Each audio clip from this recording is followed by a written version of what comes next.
חשוב הערב להגיד שבהחלטת האו"ם שעברה לפני מספר שעות והתקבלה במועצת הביטחון, עלתה הדרישה לשחרור מיידי של החטופים ללא תנאים ולאפשר גישה הומניטרית על מנת לטפל בצרכים הרפואיים של החטופים שמוחזקים בידי חמאס.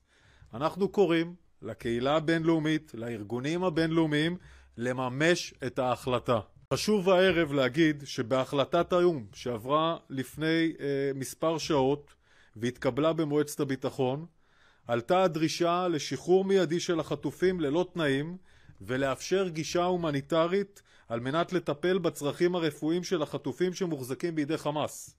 אנחנו קוראים לקהילה הבינלאומית, לארגונים הבינלאומיים, לממש את ההחלטה. חשוב הערב להגיד שבהחלטת האו"ם שעברה לפני מספר שעות והתקבלה במועצת הביטחון, עלתה הדרישה לשחרור מיידי של החטופים ללא תנאים ולאפשר גישה הומניטרית על מנת לטפל בצרכים הרפואיים של החטופים שמוחזקים בידי חמאס. אנחנו קוראים לקהילה הבינלאומית, לארגונים הבינלאומיים, לממש את ההחלטה.